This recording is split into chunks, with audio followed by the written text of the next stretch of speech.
Well, hello, and welcome to another video. Very exciting. So you might be wondering, what are we going to talk about today? That is a good question. I'm just kidding. We are going to be talking about high school. Yay, how exciting. I thought it would be fun to sit down and just have a candid conversation about my high school experience, some of the things that come to mind looking back, because the last time I really made a video about high school, I was still in high school and I hadn't gained the perspective that I did once I went to college. So let's just talk about all the different things. I went to a high school that was very academically driven. They were not really into sports and stuff like that. So I got down the tract of honors classes and then AP and so on and so forth. So let's talk about that for a second. One thing that I think is really interesting about high schools like that is they get very divided. So you have like all the AP smart kids who are very like academically driven and want to take those hard classes either just because they like those subjects or they want to get into college or their parents are kind of pressuring them into it. Then you also have everyone else who is taking the normal classes and just deciding not to have as much of an academically driven high school experience. So that's what I'll probably spend most of the video talking about, since that is a huge part of my high school experience, but we'll see if we get into other things like that. So the first thing that I would like to note is how different these classes are. I only took a couple regular classes versus my AP classes, and I also had friends who took regular classes. I'm using quotes. I don't know why I'm using quotes. They're regular classes, but I think there's definitely a stigma at my school, or maybe it was just me, that regular classes were like super easy and like you were lesser than if you didn't like take an AP class. I think that was kind of like the atmosphere and culture, and I just kind of want to debunk all of that in this video, as well as a lot of other things. So the first thing is, like, you are not lesser than if you're not taking an honors or AP class.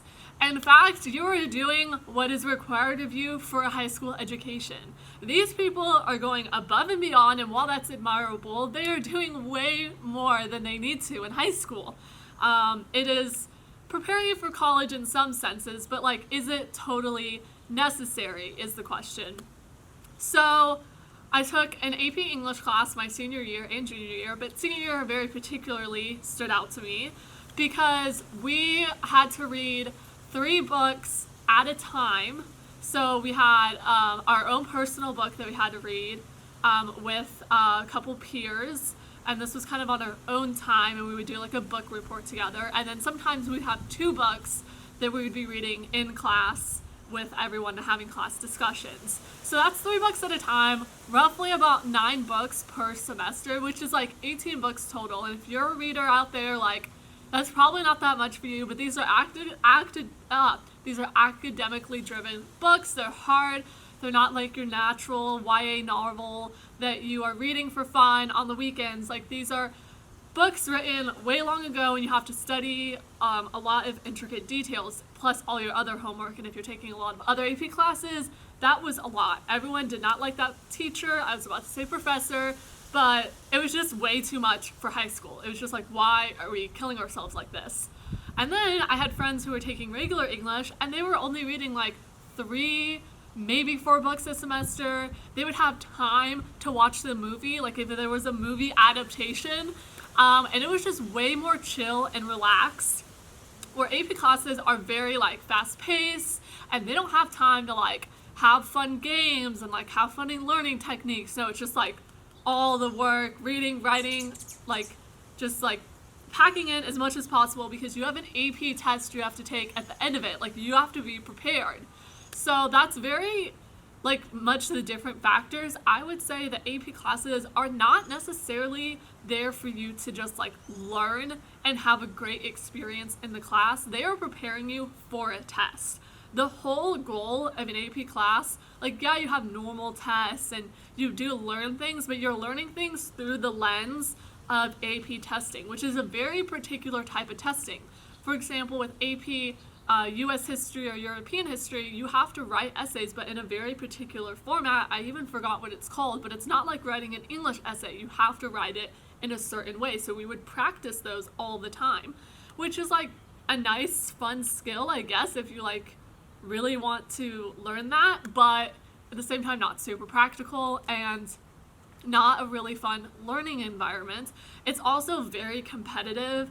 You are with the smartest people in your school, and everyone is trying to get a really good grade. And so every time a test comes back, you're kind of like, what did you get? What did I get? Like, how am I doing compared to everyone else? And it has a very competitive spirit.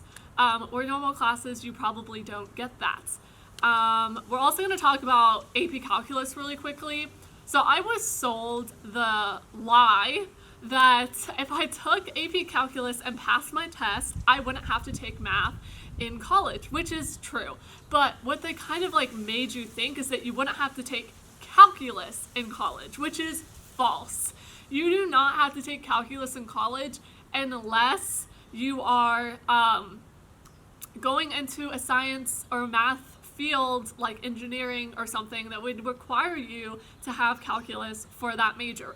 I was going into film. I did not need calculus. I had a friend, my roommate actually, freshman year was taking like Math 101, algebra, super simple, easy, basic math, and I killed myself in high school my senior year trying to learn AP Calculus. Now, I did get the best score that I ever got on the AP test out of all the other classes because I worked so hard to know the material, and once you know math, like you know math, so it's not like with English where it's kind of subjective. Like I knew how to do it, but still, it was a lot of work. I had to stay after school and get extra help. My mom, who's an engineer, had to kind of like relearn calculus to also help me. It was just a very big, stressful experience. And I think that's like the biggest takeaway is like going to college, you see some of the benefits that AP classes have. You're like, okay, I learned how to juggle a lot of work, and I learned how to be really driven and motivated and challenge myself critically and all that stuff. But at the same time, college is really different than AP testing. Like, again, the way AP classes are structured is to prepare you in the majority for an AP test. Not always. Some people structure it differently depending on your teacher, but that is their main goal. You know, whether they add like random things in the middle, which some of my teachers did. One of my teachers for junior year had us write a blog and like go on Twitter and have like really fun academic learning experiences. But I think the biggest thing, like I said, is I got to college and I was like, this is nothing like my AP classes. I took an English class my freshman year of college, first semester, and that was night and day from my senior year AP class to this one. This one in college was fun. Like, it was a level 2 English class with all English majors, like not even like 101, but like a very specific type of English class. It was American literature from the very beginning till 1860. So we studied a lot of like history / different authors and novels and things, and it was so fascinating. We had this huge book that had all the different like excerpts from different classical novels, and we would have to write a response on that reading and have a discussion in class about it, and it was an actual learning experience. It was fun. It wasn't stressful. The work was manageable, and it was a great learning environment. And that's what I think the biggest difference is from AP classes to college classes. And I mean, I know I'm talking a lot about academics with high school, and when I sat down to start this video, I honestly didn't know which direction I would go in. But yeah, my time is basically up. I am trying to keep these videos under 10 or 11 minutes, so I could keep rambling forever, but that's one of the things that I learned between high school and college, and I hope you found that fascinating from someone who had that experience of that academically driven thing. Like, I could talk about college in a whole other video, but I honestly hope this was entertaining and insightful in some way. and I hope you guys have a good day. Thank you so much for watching this video. Please comment down other video ideas that you want me to do, because I just have so many things that I could talk about and it's really hard to narrow down what I should put in a video. So yeah, that's it. I'm gonna get up and turn off the camera now.